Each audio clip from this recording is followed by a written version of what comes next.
My name's Shahgholi. I'm a purple belt and I've been training for 10 years. I really just got into jiu-jitsu seeing my dad train a lot. He got into jiu-jitsu first and I just followed his footsteps, training with him with the adults class. Like he would let me drill some of the moves, roll with him. I was a little smaller at the time, so rolling with the adults, I was kind of intimidated. But when I turned around like 10 to 11 years old and my coaches saw my progress, they put me into the adults class, and I was still a little intimidated rolling with the adults, getting beat up, but it was fun for me overall, just being around that type of group and hanging around with just the adults and training with them.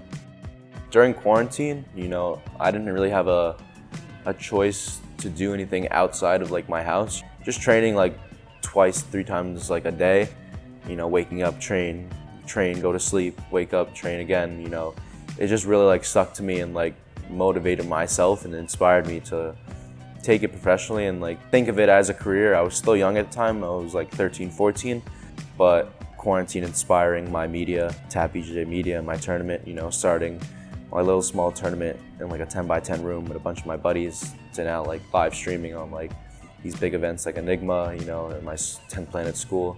So some people say quarantine was just a rough time for them, but I feel it was definitely my peak for jiu-jitsu.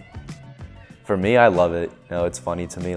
I enjoy it. I feel someone a little bit older would get really not down on themselves, but get angry and get tight. But for me, I'm 16. I enjoy seeing people angry at me for what I, not for what I do. It sounds weird, but seeing them get mad for me doing my career and me just proving a point and downing them, it's amazing.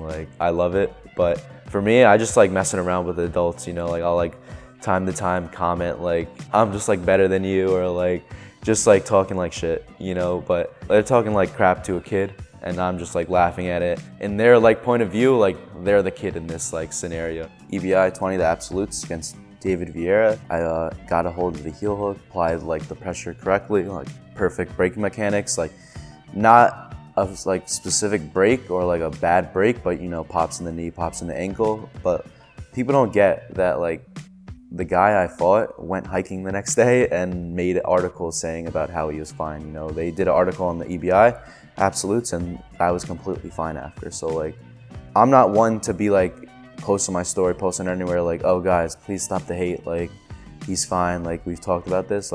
I just let people talk. I know for myself oh, they're wrong, so I don't care. I'm the one that fought him. But the next day he was smiling, he was fine. I feel people seeing breaking mechanics applied correctly and not people just ripping it and fear tapping, that's how jiu-jitsu actually is. I know for a fact they're trying to hurt me and they're trying to break me, and I'm trying to break them as well. My arm popped a bunch with Mason and I was completely fine. I was smiling after I tapped. I'm not whining and crying to the instrument community please hate on Mason. Nah, that's how jiu-jitsu is. When there's money on the line, I'm willing to break my arm. Jiu-jitsu just means a lot to me. Everyone could say that oh, I started to lose weight, get healthier, but I wouldn't be where I'm at without jiu-jitsu and the jiu-jitsu community. I'd probably be on my bed sleeping, trying to hang out at the mall, just eat crap. I still eat crap, but I'm still training. But it inspired me a lot to do what I wanted in my life. When jiu-jitsu came and it opened a lot of stuff in my head for what to do with my career, with the media, with the tournament, with teaching, the professional standpoint. It inspired me a lot, not just jiu-jitsu, but the people around me too, trying to do the same goals as me, especially kids my age. They're just oh, let's party, let's drink, this and that. No, and let's go train, people trying to have the same goals as me and inspire me. That's what I like a lot about jiu-jitsu, the community, motivating myself, when I'm down, oh, my boys saying let's do this, let's train, let's go win this next match, that's the stuff that motivates me, being with my squad and all of us winning.